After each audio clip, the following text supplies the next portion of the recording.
Right. అయితే దేవునికున్నటువంటి ఒక మంచి గుణం ఏంటంటే, నేనే నా చిత్తానుసారముగా నీ అతిక్రమములను తుడిచివేస్తున్నా. మానవునికి, దేవునికి ఉన్నటువంటి వ్యత్యాసం ఏంటంటే, మానవుడు మాటి మాటికి గుర్తు చేసుకుంటాడు. ఎవడైనా ఏదైనా తప్పు చేస్తే దాన్ని మాటి మాటికి గుర్తు చేసుకుంటాడు. ఒక చిన్న పిల్లోడు ఏమన్నాడంటే, పెద్దయిన తర్వాత అన్నాడు వాడు. చిన్నప్పటి నుంచి గుర్తు చేసుకున్నాడు ఈ మాట. ఏం గుర్తు చేసుకున్నాడంటే, చిన్నప్పుడు వాడు ఒక సెల్ పగలగొట్టినాడు. ఏం పగలగొట్టినాడు? సెల్ పగలగొట్టినాడు. సెల్ పగలగొడితే అప్పుడు ఒక అమ్మ ఏమనిందంటే ఆమెను, "ఒరేయ్ ముదనష్టమోడా, నువ్వు ఏది పట్టుకుంటే అదంతా నష్టమే కదరా" అని ఆ మాట అన్నది. ఆ మాట వాడు పట్టుకున్నాడు. ఆ మాట వాడు చిన్నప్పుడే పట్టుకున్నాడు. అది గుర్తు చేసుకున్నాడు. పెద్దయినంత వరకు ఆ అమ్మ నన్ను ఇట్టనిందని చెప్పి ఆ రోజు చెప్తా ఏడుస్తున్నాడు వాడు. మనుషులు ఏం చేస్తారు? గుర్తు చేసుకుంటారు. దేవుడు మాత్రం క్రమము తప్పి తిరిగినటువంటి దినాలు ఎన్నో. దేవునికి వ్యతిరేకంగా చేసినటువంటి పనులు ఎన్నో. అయితే దేవుడు ఎన్ని జ్ఞాపకం పెట్టుకోవాలా? నీ విషయమై, నా విషయమై ఎన్ని జ్ఞాపకం పెట్టుకోవాలా ఆయన? ఆయన అంటాడు కీర్తన 103 అధ్యాయంలో, కీర్తన 103 అధ్యాయంలో ఏమంటాడంటే,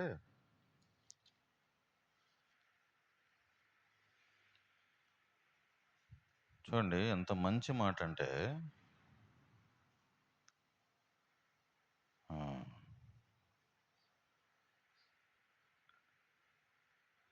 10వ వచనం. మన మన పాపములను బట్టి మనకు ప్రతీకారము చేయలేదు, మన దోషములను బట్టి మనకు ప్రతిఫలం ఇయ్యలేదు. మన పాపములను బట్టి ఆయన ప్రతీకారం చేయలే, రివెంజ్ తీర్చుకోలే. ఏదో నువ్వు పలానా రోజు నాకు ఇది చేసావు అని చెప్పి గుర్తు పెట్టుకొని కొంతమంది కొడతారు. రేయ్ నువ్వేమన్నావురా పొద్దు నన్ను అని చెప్పి, రా నీ సంగతి చూస్తా అంటారు. ఇది మానవ నైజం. కానీ దేవుని నైజం ఏంటి? నువ్వు దేవునికి ఎన్నిసార్లు వ్యతిరేకంగా తిరిగావో, ఎన్నిసార్లు దేవునికి వ్యతిరేకమైన పనులు చేశావో, ఆయన ఏమంటున్నాడంటే, నీ పాపములకు నేను ప్రతీకారం చేయను. నేనే నా చిత్తానుసారంగా నీ అతిక్రమములను నేను తుడిచేస్తున్నా. ఒకసారి బోర్డు మీద రాసింది అది చెదిరిపోతుందా? దేవుని దగ్గర ఒక గ్రంథం ఉందంట. ఏం గ్రంథం ఉందంటే జ్ఞాపకార్థ గ్రంథం ఉందంట. ఏం గ్రంథం అది? జ్ఞాపకార్థ గ్రంథం. ఆ గ్రంథంలో మనిషి చేసినటువంటి విలువైన పనులు, మనిషి చేసినటువంటి మేలులు ఆ గ్రంథంలో లిఖించబడుతున్నాయంట. నువ్వు 10 మందికి అన్నం పెట్టావనుకో, వస్త్రం లేనోనికి వస్త్రం ఇచ్చావనుకో, దేవుడు ఏం చేస్తాడంటే, పలాని రాయుడి కాలనీలో, పలాని ఏజీ గార్డెన్లో నా బిడ్డ ఈ విషయమై, ఈ అక్కర విషయమై ఏదో ఈ సహాయం చేశాడని ఏం చేస్తాడంటే దేవుడు దాన్ని తన గ్రంథంలో మేలుల విషయం, మనం చేసినటువంటి పనులను బట్టి దేవుడు ఒక జ్ఞాపకార్థ గ్రంథం రాస్తున్నాడు. ఆ మాట ఎక్కడుందంటే మలాకి 3వ అధ్యాయం 16వ వచనంలో ఉంది. చూడండి, మలాకి గ్రంథం 3వ అధ్యాయము 16వ వచనం చదవండి ఆ మాట. అప్పుడు యెహోవా యందు భయభక్తులు గలవారు ఒకరితో ఒకరు మాట్లాడుకొనుచుండగా యెహోవా చెవియొగ్గి ఆలకించెను. మరి యెహోవా యందు భయభక్తులు కలిగి ఆయన నామమును స్మరించుచూ ఉండు వారికి జ్ఞాపకార్థముగా ఒక గ్రంథము ఆయన సముఖమునందు వ్రాయబడెను. నువ్వు చేసిన పనులు ఆయన జ్ఞాపకం పెట్టుకుంటున్నాడు. మంచి విషయాలు, నువ్వు చేసినటువంటి విలువైనటువంటి పనులు ఆయన జ్ఞాపకం పెట్టుకొని పరలోకములో నీ కొరకు బహుమానం ఇవ్వాలని, నువ్వు పరలోకం పోయిన తర్వాత నీకు ఒక బహుమానం ఇవ్వాలని ఏం చేస్తున్నాడు? ఒక జ్ఞాపకార్థ గ్రంథం రాస్తున్నాడు. సరే, ఇప్పుడు మన అంశం ఏంటంటే, మనం చదువుకున్నాం ఒక మాట, నేనే నా చిత్తానుసారము నీ అతిక్రమములను తుడిచివేస్తున్నాను, నీ పాపములను మరెన్నడును. ఆ మాట ఏముంది అక్కడ? నీ పాపములను మరెన్నడు నేను నీ పాపములను జ్ఞాపకము చేసుకున్నాను. నీ పాపము నేను మాటి మాటికి ఎత్తను. ఇంకా ఒకసారి క్షమించానంటే అయిపోయా, ఇంకంతే. ఒకసారి క్షమించిన తర్వాత అంతే, ఇంక నేను మళ్ళీ దానికి గుర్తు చేసుకోను. అది దేవుని నైజం, దేవుని గుణం. తూర్పుకు పడమటకు ఎంత దూరం ఉందో అంత దూరం చేసినాడంట మన పాపము. మనిషి పాపములో పుట్టాడు. దేవుడు ఏమని జ్ఞాపకం చేసుకుంటున్నాడు మనిషిని అంటే, కీర్తన 103 అధ్యాయంలో చూడండి, అక్కడ రాయబడింది ఒక మాట. కీర్తన 103 అధ్యాయం 14 వచనం. ఏమని మనిషిని జ్ఞాపకం చేసుకుంటున్నాడు ఆయన? మనము నిర్మింపబడిన రీతి ఆయనకు తెలిసే ఉన్నది, మనము మంటివారమని ఆయన ఏం చేసుకుంటున్నాడు. మనం ఎలాంటి వారం అంట? ఆయన జ్ఞాపకములో మనం మంటివారం. మంటి నుండి చేసినాడు మనలను. మంటి పురుగులు అని మంటి పురుగులం మనం. మంటి పురుగుకు దేవుని యొక్క ఆలోచన, దేవుణ్ణి గ్రహించే మనసు ఎక్కడి నుంచి వస్తూ ఉంది? నిజంగా దేవుణ్ణి అర్థం చేసుకోలేక మనిషి ఎన్నో పొరపాట్లు పడుతున్నాడు అంతే. దేవునిగా అర్థం చేసుకుంటే వాడు ఇంకా దేవుణ్ణి విడిచిపెట్టాడు. మూర్ఛ వస్తుంది వానికి. ఎక్కడ పోడు, దేవుణ్ణి ఆనుకొని ఉంటాడు. ఆయనకున్న గుణములో ఈ గుణం, నేను నీ పాపములను జ్ఞాపకము చేసుకొనను. ఈ మాట అనేక పర్యాయాలు కొన్ని చోట్ల రాయబడి ఉంది. ఇర్మియా గ్రంథంలో ఇదే మాట రాయబడి ఉంది. చూడండి, ఇర్మియా గ్రంథం 31వ అధ్యాయం. ఇర్మియా గ్రంథం 31వ అధ్యాయం 31, 34.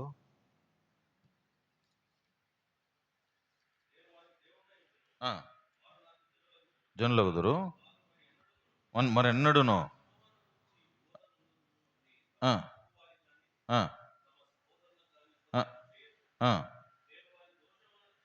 క్షమించి ఇక ఎన్నడూనూ జ్ఞాపకం చేసుకోడంట. వారి పాపములు నేను ఇక ఎన్నడూనూ జ్ఞాపకం చేసుకొనను.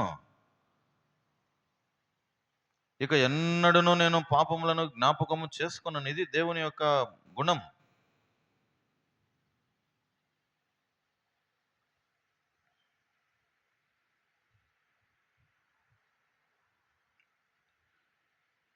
వారి పాపములను క్షమించి, వారి దోషములను క్షమించా నేను అంతే. క్షమించిన పాపం మరి ఇంకెన్నడూ జ్ఞాపకం చేసుకోను. కొంతమంది మనుషులు కనబడితే పండ్లు కొరుకుతారు, కొంతమంది దూరం నుంచి.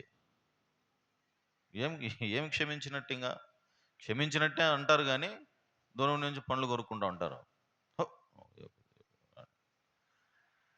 కానీ దేవుని గుణం అది కాదు. దయగల గుణం, క్షమించే గుణం. క్షమించాను నేను, జ్ఞాపకం చేసుకోను. ఇదే మాట ఇంకొక చోట రాయబడింది. హెబ్రీ పత్రిక 8వ అధ్యాయం 12వ వచనం. హెబ్రీ పత్రిక 8వ అధ్యాయం 12వ వచనం చూడండి, ఏమన్నాడు? దయగలిగి వారి పాపములను ఇకను ఎన్నడును, దోషముల విషయమే దయగలిగి. నేను క్షమించకపోతే ఇంకెవరు క్షమిస్తారు? నేను మన్నించకపోతే ఇంకెవరు మన్నిస్తారు? అందుకని చెప్పి దేవుడు క్షమిస్తానే ఉంటాడు కదని చెప్పి నీ ఇష్టం వచ్చినట్టు నువ్వు పాపం చేయడానికి లేదు. నీ ఇష్టం వచ్చినట్లు నువ్వు ఇష్టానుసారంగా గాలి తిరుగులు తిరిగేదానికి లేదు. దేవుడు ప్రతిసారి క్షమించేస్తున్నాడులే, తుడిచేస్తున్నాడులే అని అనుకోవడానికి లేదు. దయగలవాడు ఒకసారి క్షమించాడు. నువ్వు తెలిసి మళ్ళీ మళ్ళీ తప్పు చేస్తే దానికి శిక్ష అనుభవించాలా? తెలిసి నువ్వు తప్పు చేసినా, తెలిసి నువ్వు పాపం చేసిన దానికి ఏం చేయాలా? నువ్వు శిక్ష అనుభవించక తప్పదు. ఏమంటున్నాడంటే, నేను వారి దోషముల విషయమై దయగలిగి వారి పాపములను ఇకను ఎన్నడూనూ జ్ఞాపకం చేసుకోను. I will never remember your sins again and again. I will never remember your sins. మనిషి జ్ఞాపకం చేసుకుంటాడేమో కానీ నిన్ను జ్ఞాపకం చేసుకొని పాపం జ్ఞాపకం చేసుకోను. ఇదే హెబ్రీ పత్రికలో ఇంకొక మాట రాయబడి చూడండి, 10వ అధ్యాయం 17వ వచనం. వారి పాపములను, వారి అక్రమములను ఇకను ఎన్నటికి జ్ఞాపకం చేసుకొనను. ఇక ఎన్నడూ నేను జ్ఞాపకం చేసుకోను. ఏంది ఇదే మాట ఎన్ని పర్యాయాలు రాయబడింది? ఆయన గుణం అట్లాంటిది. జ్ఞాపకం చేసుకోను అంటే జ్ఞాపకం చేసుకోను. నీ పాపములకు నేను శిక్ష వేయను, దాని అర్థం. నేను ఇక మీదట నేను శిక్ష వేయను, క్షమించాను. సిలువ మీద వేలాడుతూ యేసుప్రభు ఒక మాట అంటాడు. ఏమంటాడంటే, తండ్రి వీరేం చేయుచున్నారో వీరు ఎరుగరు గనుక వీరిని క్షమించుము. ఎంత మంచి గుణం అండి. ఒక పక్కన ఒకడు ఉమ్మి వేసినాడు, గాండ్రించి ఉమ్మేసి, నిన్ను కొట్టినోడెవడో నిన్ను గుద్దినోడెవడో చెప్పు అన్నాడు ఆయన్ను. ఎంత కోపం రావాలా మనిషికైతే? ఎంత కోపం రావాలా? ఆయనకి ఏమన్నా వచ్చిందా కోపము? ఆయన మీద ముసుకేసి గుద్ది నిన్ను కొట్టినోడెవడో చెప్పు అంటే, ఒకడు కొరడాతో కొడతా ఉంటే, మాంసం పెరుక్కొని వచ్చింటే, రక్తం అంతా కారుతా ఉంటే ఎంత కోపం రావాలో సిలువ మీద. రే నీ దిగొస్తే నీ సంగతి చెప్తా అంటాం మనమైతే. అంటామా అనమా? కానీ ఆయన, తండ్రి వీరు ఏం చేయుచున్నారు, వీరు ఎరుగరు కనుక వీరిని క్షమించు. What a wonderful love! ఏం ప్రేమ ఇది! ఆ ప్రేమ ఈ రోజు వరకు నీ మీద నా మీద ఉంది. విడిచిపెట్టలేదు నిన్ను నన్ను దేవుడు. ఆయన పాపములను జ్ఞాపకము చేసుకోను అన్నాడు. ఇంకా మరి ఏమి జ్ఞాపకం చేసుకుంటున్నాడు? కొన్ని విషయాలు చెప్తా ఈరోజు. అవి చూసుకొని మనం ఆరాధనలోకి వెళ్తాం. చూడండి, ద్వితీయోపదేశకాండం 5వ అధ్యాయం 15వ వచనం. ద్వితీయోపదేశకాండం 5వ అధ్యాయం 15వ వచనం. ఆయన జ్ఞాపకం చేసుకునే విషయం ఏమిటి? ఆయన మనలను, చూడండి, ద్వితీయోపదేశకాండం 5వ అధ్యాయం 15వ వచనం. ఐగుప్తు దేశమందు దాసుడవై ఉన్నప్పుడు నీ దేవుడైన యెహోవా బాహుబలము చేతను చాచిన చేతి చేతను జ్ఞాపకము చేసుకునము.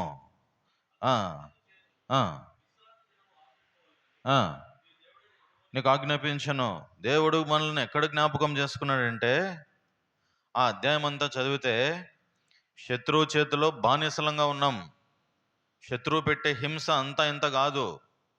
వాడు చాలా బాధ పెడుతున్నాడు. ఐగుప్తు దేశంలో ఇశ్రాయేలుల ప్రజలను నల్లగొడుతున్నాడు. ఒక పక్కన నల్లగొడుతుంటే వీళ్ళు ఏడుస్తున్నారు.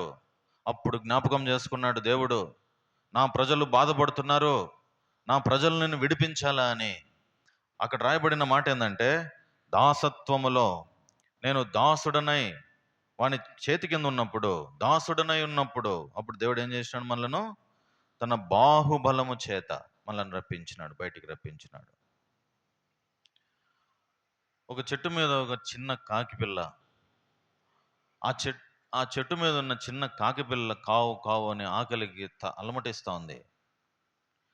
చెట్టు మీద ఉన్న కాకి పిల్ల కావు కావు అని అరుస్తూ ఉంటే, ఆ కాకి పిల్లను దేవుడు జ్ఞాపకం చేసుకున్నాడు. ఏం పంపించినాడు? వాటికి ఆహారం పంపించినాడు. అరచుచుండు పిల్ల కాకులకు దేవుడు ఏం పెడుతున్నాడు? ఆహారం ఇస్తున్నాడు. సింహపు పిల్లలు లేమిగలవై ఆకలి గొనును అని రాయబడి ఉంది. నన్ను నమ్మిన ప్రజలు వారు ఎప్పుడు ఆకలి కొనరు. నేను జ్ఞాపకం చేసుకుంటున్నాను వాళ్ళను. నీ మీద నా మీద ఎంత శ్రద్ధ తెలుసునా? ఎంత శ్రద్ధ అంటే అంత శ్రద్ధ. నీ తలలో నుంచి ఒక వెంట్రుక కింద రాలని ఆయన అనుమతి. ఆయన తెలుసు, ఇది పరిస్థితి అని. నువ్వు ఏ పరిస్థితిలో పోతున్నావో ఆయనకు తెలుసు. నిత్యము ఆయన జ్ఞాపకం చేసుకుంటున్నాడు నిన్ను. నువ్వు ఒంటరిగా ఉన్నావు అనుకుంటావేమో, కాదు, లేదు, నువ్వు ఒంటరిగా లేవు. దేవుడు నీ తోడున్నాడు. ఐగుప్తు దేశములో ఇశ్రాయేలు ప్రజలు పెట్టినటువంటి మొర, ప్రభువా కాపాడు, ప్రభువా మమ్మల్ని రక్షించు. బాహుబలము చేత కాపాడుతూ బయటకు వచ్చినాడు, రప్పించినాడు బయటికి. ఇంకా ఏం రాయబడిందంటే, ఆయన మనల్ని ఎక్కడి నుంచి జ్ఞాపకం చేసుకున్నాడంటే, భక్తుడు రాస్తాడు, కీర్తన 136 అధ్యాయము 23వ వచనం. కీర్తన 136:23. దీన దశలోనున్నప్పుడు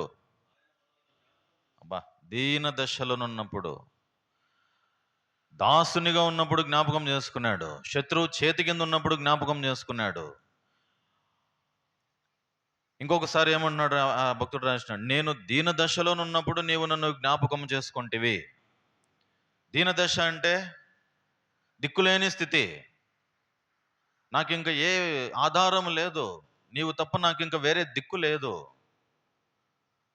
నిస్సహాయ స్థితిలో ఉన్నా నేను, నన్ను ఎవరు కాపాడుతారు, నేను నిస్సహాయ స్థితిలో ఉన్నా.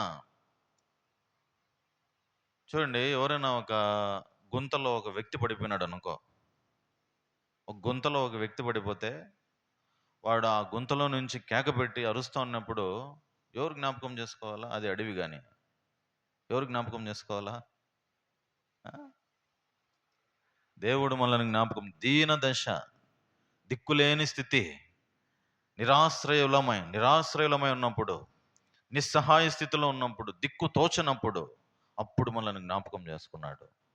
దీన దశలోనున్నప్పుడు జ్ఞాపకం చేసుకున్నాడు. ఇంకా ఎక్కడ జ్ఞాపకం చేసుకున్నాడంటే యెషయా గ్రంథంలో 49వ అధ్యాయం 1వ వచనంలో ఒక మాట రాయబడింది. యెషయా గ్రంథం 49:1.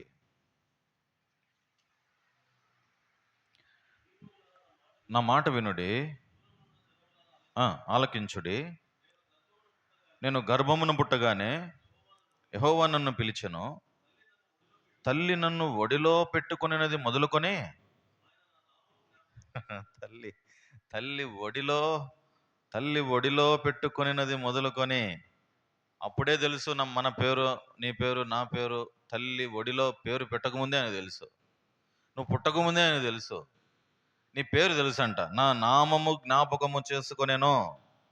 ఏం జ్ఞాపకం చేసుకున్నాడు ఆయన? ఎక్కడున్నప్పుడు? తల్లి ఒడిలో, తల్లి గర్భములో ఉన్నప్పుడే, నేను గర్భమున పుట్టకముందే నన్ను ఎరిగిన దేవుడు, నన్ను బాగుగా తెలుసుకున్న దేవుడు నా దేవుడు. అందుకని ఈరోజు ఇక్కడికి వచ్చావు, ఆయన్ని ఆరాధించడానికి వచ్చావు. నన్ను దీన దశలో ఉన్నప్పుడు, దిక్కులేని స్థితిలో ఉన్నప్పుడు నువ్వు నన్ను కాపాడావు.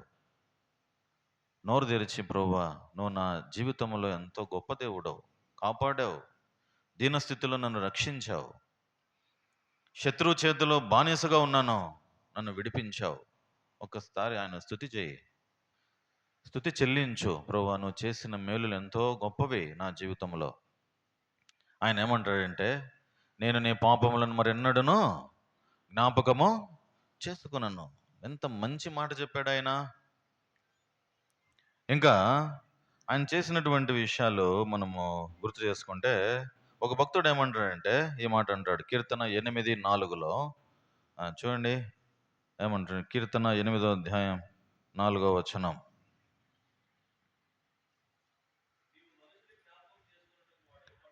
మనుష్యుని జ్ఞాపకం చేసుకున్నట్టుగా ఏ పాటి వాడు? ఏముందని మంచి జ్ఞాపకం చేసుకోవటానికి? మనిషిలో ఏముందని జ్ఞాపకం చేసుకోవాలా? నీ దగ్గర ఏముందని నేను జ్ఞాపకం చేసుకోవాలండి? ఏమంత మంచితనం ఉంది మనలో? మనలో ఏమాత్రము మంచితనం లేదు. మానవుని నీతి క్రియలు కేవలం మురికి పేలికలంట. మురికివాడు, దుర్గంధముతో నిండినవాడు, మంటి పురుగులం, మనుష్యుని జ్ఞాపకం చేసుకున్నట్టుకు వాడు ఏ పాటివాడు? శిలువ మీద ఒక దొంగ, కుడివైపున ఉన్నటువంటి ఒక దొంగ ఏమంటాడంటే, ప్రభువా నీ రాజ్యములో నన్ను జ్ఞాపకం చేసుకో ప్రభువా. వాడు ఇంక చచ్చిపోతాడు, ఇంక రోజుసేపట్లో చచ్చిపోతాడు. 2 నిమిషాలు, 5 నిమిషాల్లో, 10 నిమిషాల్లో చచ్చిపోతాడు. చచ్చిపోయే టైంలో అప్పుడు ఒక ప్రార్థన చేసినాడు, ప్రభువా నీ రాజ్యములో నన్ను జ్ఞాపకం చేసుకో ప్రభువా. అప్పుడు అన్నాడు దేవుడు, ఏమన్నాడంటే, నేడు నీవు నాతో కూడా పరదైసులో.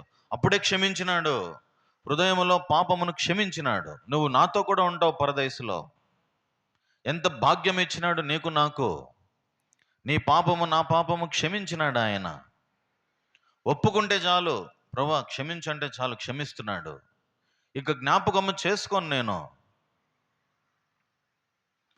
దయగల దేవుడు ఈ భువి కరుదెంచెను, ప్రాణమిచ్చే సిలువలో నిన్ను ప్రేమించి దయగల దేవుడు ఈ భువి కరుదించెను.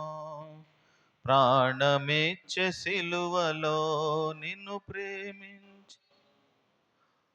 ఆ పాట అంతా మనం పాడుకుంటే తర్వాత దాంట్లో నీ పాపం ఒప్పుకుంటే చాలంటే ఆయన క్షమిస్తాడు.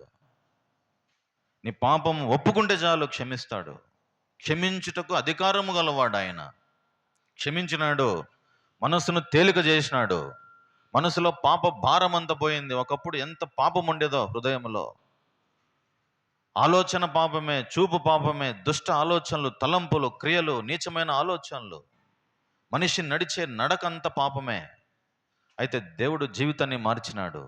ఇప్పుడు దేవునికి కృతజ్ఞుడవై దేవునికి స్తుతి చెల్లించు. ప్రభువా, ఎన్నో మేలు చేసినావు, దీన దశలో నన్ను జ్ఞాపకం చేసుకున్నావు. తల్లి గర్భమున ఉన్నప్పుడే నా నామం ఎరిగిన దేవుడవు నీవు. పేరు పెట్టి పిలిచి ఉన్నాను, నీవు నా సొత్తు అన్నాడు దేవుడు. ఇంకా ఏమంటాడు తెలిసిన ఆయన? చూడండి, యెషయా గ్రంథం 38వ అధ్యాయం 17వ వచనం. యెషయా గ్రంథం 38వ అధ్యాయం 17వ వచనం. మిక్కుటమైన ఆయాసం. ఏం కారణం? నెమ్మది కలుగుటకు కారణం ఆయన. నీ ప్రేమ చేత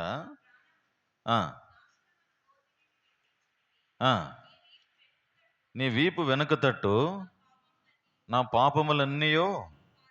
ఇది ఇక్కడికి వచ్చిన మనం అందరము ఆరాధన వర్తమానము ఏం విన్నామంటే ఈ ఒక్క మాట గుర్తుపెట్టుకోండి. నాకు సంతోషం వేస్తుంది మీరు ఈ మాట గుర్తుపెట్టుకుంటే. నాతో చెప్పండి ఈ మాట. నా పాపములను నీ వీపు వెనక తట్టు పారవేసితివి.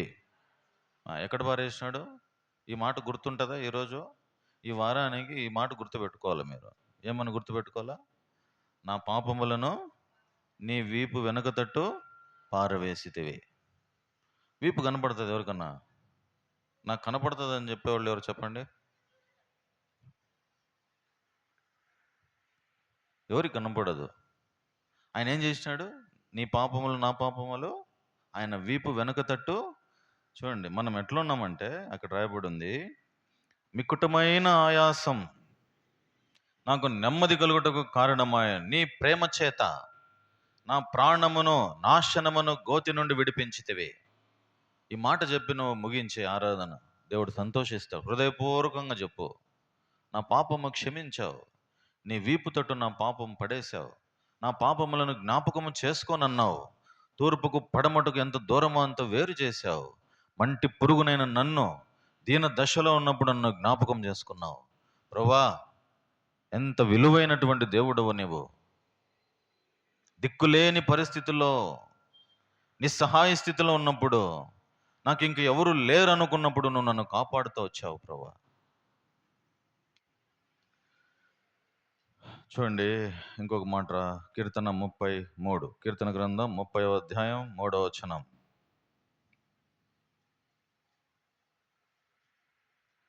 కీర్తన గ్రంథం 30వ అధ్యాయం 3వ వచనం. యెహోవా, పాతాళములో నుండి నా ప్రాణమును లేవదీసితివి, గోతిలోనికి దిగకుండా. ఏం చేసినాడంటే ఆయన మనల్ని జ్ఞాపకం చేసుకొని గోతిలోనికి దిగకుండా ఏం చేసినాడు? నీవు నన్ను బ్రతికించావు. ఇది ఆరాధన. ప్రభువా, నేను గోతిలో దిగిపోకుండా నువ్వు నన్ను పైకి లేపి నన్ను బతికించావు. క్రీస్తును బండ మీద నన్ను నిలిపావు. ఈరోజు నేను నిలబడుకొని ఉన్నానంటే కేవలం నీ దయ, నీ కృప, నీ ప్రేమ, నీ వాత్సల్యత. కాబట్టి కొద్ది మాటలు జ్ఞాపకం చేసుకొని ఆయన ఆరాధిద్దాం. మనము 100 రోజులు బతుకుతాం అనుకుంటే 99 రోజులు మంచి పనులు చేసి ఉంటాం.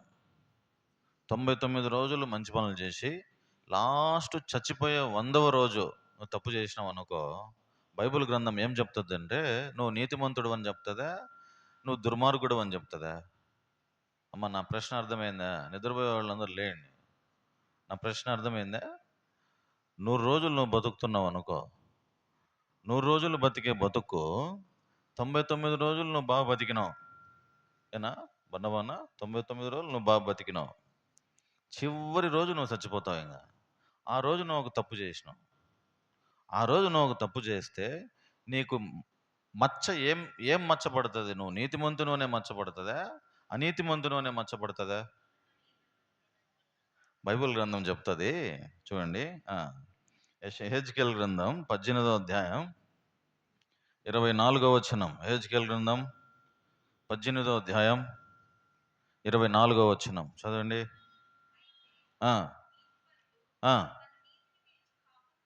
తన నీతిని విడిచి పాపము చేసి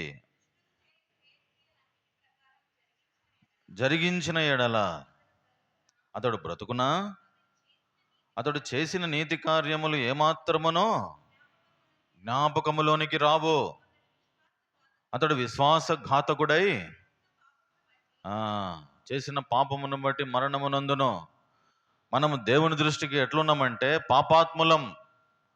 నువ్వు అనుకోవచ్చు, నేను చాలా నీతి క్రియలు చేసినా నేను నీతిమంతుడిని అని అనుకోవచ్చు. దేవుని దృష్టికి నువ్వు నీతిమంతునివి కాదు. దేవుడు ఏ నీతిమంతుడు లేడు, ఒక్కడు కూడా లేడని రాయబడింది బైబిల్లో.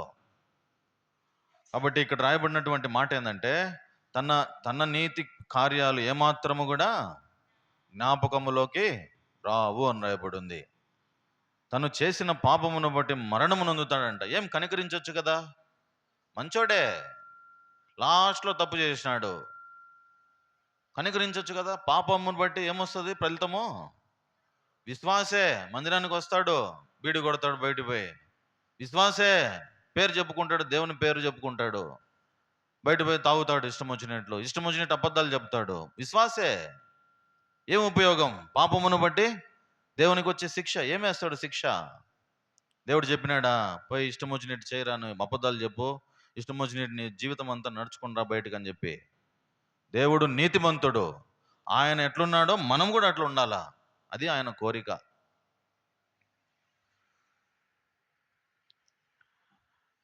ఒక నీతిమంతుడు తన నీతిని విడిచి తను పాపం చేస్తే దానికి ఏం పేరు పడుతుందంట? తన పాపమును బట్టి తనకు మరణమే వస్తుంది. మనమందరం మరణానికే పాత్రులం, ఎవడు లేడు. ఒకడు దాన ధర్మాలు చేస్తాడు నేను నీతిమంతుని అనిపించుకోవడానికి, ఒకడు ఎంతో డబ్బులు ఇస్తాడు నీతిమంతుడు అనిపించుకోవడానికి. దేవుని దృష్టిలో నీతిమంతుడు కావాలి. ఎట్లా అవుతాడు నీతిమంతుడు? యేసు ప్రభు రక్తములో కడగబడిన వాడే నీతిమంతుడు. యేసు ప్రభువును హృదయములో విశ్వసించిన వాడే నీతిమంతుడు. ఇంకెవరు లేరు నీతిమంతులు. నిన్ను నన్ను నీతిమంతులుగా చేసినాడు. రోమాపత్రిక 4వ అధ్యాయం చివరి వచనంలో ఆయన మన పాపములను బట్టి ఆయన అప్పగించుకున్నాడు. అప్పగించుకున్న కారణాన మనం నీతిమంతులం అయ్యాం. కాబట్టి మనము ఏం చేయాలి ఈరోజు ఉదయం అంటే ఆయన్ను స్తుతించాలి, ఆరాధించాలి. ప్రభువా, నా పాపములను నువ్వు జ్ఞాపకం చేసుకొని అన్నావు, నా పాపమునకు నువ్వు ప్రతీకారం చేయలేదు, నన్ను క్షమించావు. క్షమించిన తర్వాత కడగబడినటువంటి పందిని తీసుకొని పోయి బాగా కడుగు, నీట్గా మైసూర్ శాండ్లు వేసి పందిని. మళ్ళీ ఏం చేస్తుంది పంది? మళ్ళా బుడదలో పోతుంది. పోవద్దు దయచేసి ఈరోజు నుంచి. నువ్వు నీతిమంతునిగా తీర్చబడ్డావు. దేవుడు నిన్ను నీతిమంతునిగా చేశాడు. గోతిలో దిగిపోకుండా నిన్ను కాపాడాడు. ప్రాణమును బతికించినాడు. ఈ విలువ నువ్వు పరలోకానికి పోతే తెలుస్తుంది, ఇక్కడ తెలియదు నీకు ఈ విలువ. నరకములో కాలుతా ఉంటే అమ్మా అయ్యా కాపాడండి, నీళ్లు దప్పిక అని ఆడ అరుస్తా ఉండేది కాదు. ఈ విలువ, రక్షణ యొక్క విలువ నీకు పరలోకానికి పోతే తెలుస్తుంది. అబ్బా ఎంత ధన్యులం మనం ఈరోజు ఇక్కడ కూర్చొని ఉన్నాం. పరలోకం ఊరికి రాదు, కొన్ని కోట్లు పెట్టినా కూడా దొరకదు ఈ యొక్క భాగ్యం. కాబట్టి దేవుణ్ణి స్తుతించి ఆయన మహింపరచు, ఘనపరచు. ప్రభువా, గోతిలో దిగిపోకుండా నువ్వు నన్ను కాపాడావు, నన్ను బతికించావు. దీన దశలో ఉన్నప్పుడు నన్ను జ్ఞాపకం చేసుకున్నావు. గర్భమును ఉన్నప్పుడే నా పేరు జ్ఞాపకం చేసుకొని ఉన్నావు. నన్ను కాపాడావు ప్రభువా. ఆయన అంటాడు, ఆయనకున్న మంచి గుణం ఏందమ్మా? నేను నీ పాపములను మరెన్నడూను జ్ఞాపకము చేసుకొనను. What a wonderful loving God that we have. అనంతరం లేచి ఈ పాట ద్వారా పాట పాడిన తర్వాత ఆరాధనలోకి వెళ్తాం.